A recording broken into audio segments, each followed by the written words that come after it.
Okay, small San Sau, lesson 3. I'm just going to show you what we've done so far in lessons 2 and 1, just those first. Just up to there, just the martial applications. Now you shouldn't start training the martial applications powerfully and fast straight away until you've of course learnt the body mechanics and the right structure from the solo form.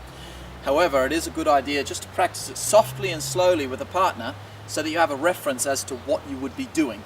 Because it's quite often when I'm teaching in class, you know, you've had people doing this and putting their hands in the wrong places, especially for that first move. If you just very slowly work with a partner throwing the punches under no pressure at all, you'll just, you'll get that idea that that's aiming to the neck, and when you come here, that's aiming to the back fist around to the jaw and things like that.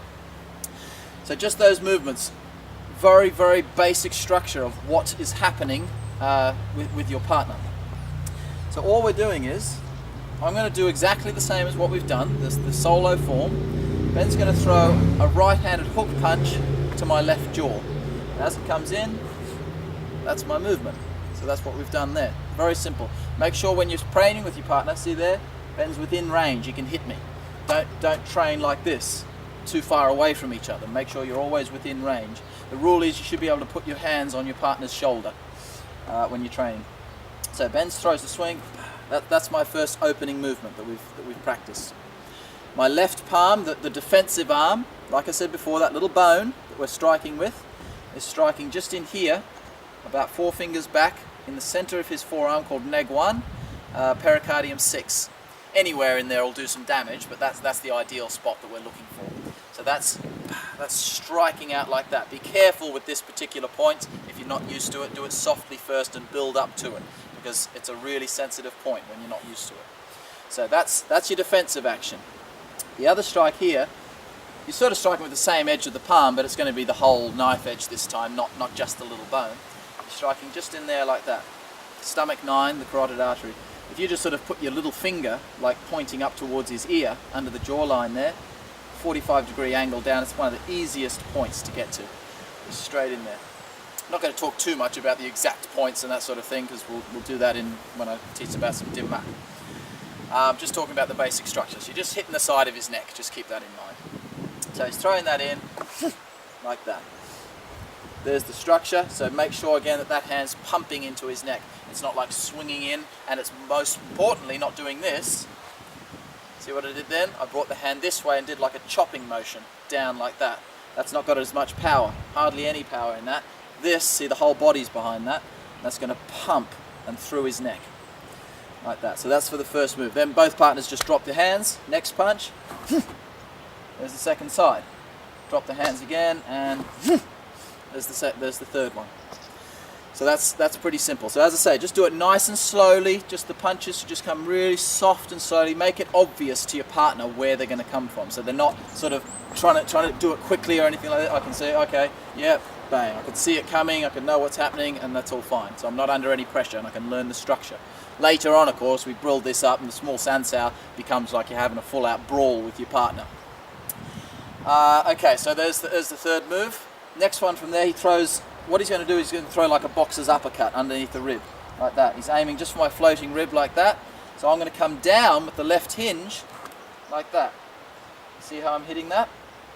Back of the hinge, like I said before, never the bone, always the muscle in the middle. So he's coming in there.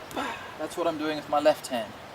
The right hand though, because Ben's obviously not throwing the punch hard now, so his arm's sort of bumping out of the way. But if that were a full-on punch coming through, because he's aiming upwards, if I hit it there, there's still a small chance it could slide up and hit me under the face or something like that. Plus also, by putting my other hand on here, so it stops that from slipping up, but what it also does is, that little bone again is going to whack him again in neg 1, which is an energy drainage point. It will weaken his whole system and make it weaker for my follow-up strike. So that's why I'm going to hit that one on there. Hitting the arms. Remember in the solo form, we struck the arms. That's not just for your own conditioning, it's to make the application work. I'll just demonstrate this on this side so you can see it better rather than me doing it on that side. So when I do it, I don't want to think about grabbing his arm like this, like hitting on the top. That way there's a gap and it will slip through every time and I'll still get hit.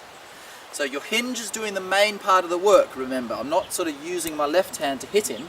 That's your main action in the hinge. This one just hits your own arm. I'm not trying to hit his arm. I'm just hitting my arm. The force of his strike coming in is what causes him to get damaged by my left hand. So if he throws that punch in, that's what he's getting hit with. I've got to get the timing right so that my hand hits my forearm at the same time that his arm hits me. So I don't want to do something like he throws the punch. See, I hit my arm first and then he hit me. By doing it like that, it's going to be more like a block. It's more like I'm just holding it and waiting for him to hit me. I'm not going to be as strong like that. I need to have it come in and go out and attack it with my hinge motion. So that's what we're doing there. So, but again, just nice and softly and slowly. You're just learning at this point, just learning the structure of things. So it's coming in here, bang, like that. You can still hit your own arm hard, but just make sure the puncher. See, I should be doing exactly like in my solo form, what I've already been practicing. But the puncher, just nice and easy, so I'm not under stress. So I don't, if you put your body under stress too soon, it makes you make mistakes and then you don't learn correctly. So punch comes in, bang. Left, right arm, remember I said you're grabbing something. So what I'm doing is, I'm sliding down the arm and I'm grabbing just on the end of his wrist here. Like that. But I'm not grabbing his arm like this, I'm just jolting his arm. So it is a grab as such, but I'm not grabbing and holding on. I'm effectively doing that. Just jolting his body a little bit to shock him before I bring in the back fist. Also what it does, it just turns his jaw a little bit towards me so his head will turn like that and I get the nice shot coming in. So that's what that hand's doing. The left fist, straight up the center, like in the solo form. What I'm going to do is, the left hand, I aim my wrist to his chin. Like that. See how my wrist is yin, and it's aiming straight towards his chin. But remember, it's loose. Remember what we talked about before. So when the wrist flicks and snaps over, see, watch, bang. These two knuckles, the top two, will snap around and whack him just in stomach 5 or the mind point, just up here. Either one will do the job. Central nervous system shut down, person knocks out. So, see the fist flicks over into that loose fist. So that's what we're getting with that. So just again, practicing wise, I just do it the same as the solo form. Obviously I pull this short. I can do the arm grab, just like with the first ones, I can do the strike on the arm. Always be striking on the arms, but obviously the neck, the facial area, we don't actually make contact with that. Not until you're at the highest levels. So do not do any of these and make contact. See, I'm pulling that back here. As you get more advanced, you can pull it closer and closer, but as I say, as a beginner, for safety reasons, just see, I'm pulling it at probably about 6 inches away from his face, but I'm still getting the right body mechanic. I'm still getting the right projection of energy. I'm going to the right point. Never ever in your training, for the first move, for instance, if he throws that punch, don't do that. A lot of people will say, oh, I want to get a more realistic effect by actually making contact, so I'll hit him in the shoulder. No good. Because this is training your subconscious reflexive actions here when we're doing martial art training. So I want to train myself that when this happens, my hand has to go towards his neck. It's like my energy is getting used to that feeling of this is where it has to go. Neck, eyes, throat, things like this. But if I constantly train like this, hitting his shoulder all the time, that's what my body's used to doing. So therefore he'll throw the punch in the street and I'll hit him in the shoulder, he'll laugh at me and throw another punch and smack me in the face.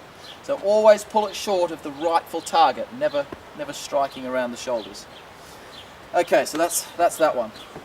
Bang, bang. Next one is exactly the same block, only of course your arm's not swinging down, it's just bumping across, but exactly the same principle, nothing different. Okay, from here, I'm going to slide this hand up through here, and I'm going to strike him, like that, into a point called spleen 19, just in here, in the crease of the shoulder, like that. What that does, it just weakens, takes the power out of the legs and just weakens the body a little bit. So it's like just a setup point, effectively, for the main shot that's coming down here. So we're going to come forward, that sets him up. It also straightens his body up for this shot coming down through here, striking straight down onto CV24. It's the energy drainage point again, just on the tip of the chin there. That's struck in a downward shot. You can even affect the energy without barely touching this point, so if you really slam it, you're going to do a lot of damage. you're not only affecting the point there, by smashing that, you're going to, of course, kink his neck and damage the back of his neck. So that's what we're doing there. Bang, bang. Remember, it's that downward shot. Later on, as we get into the more advanced areas, we're learning basics here, so I'm just teaching you a very basic way to hit the body. As we progress through our training, I'll be showing you much more deadly applications for each application, but you should just learn the structure first. So that's that last one. So you're just in application. I've hit his arm. See, this one I don't have to worry about pulling too close because it's not a very sensitive point, so it doesn't matter if I just accidentally touch him on the crease of the shoulder. Obviously this one, don't make contact with your partner. Okay, so just practice that nice and slowly. So as it should be done, just really slowly. Bang, drop, bang, drop, bang, bang, bang, bang, bang. Just like that, just to give you the idea of where your hands are going to be going to. Don't try to do it hard and fast just yet. Okay, that's the end of lesson 3 for the small San Sau.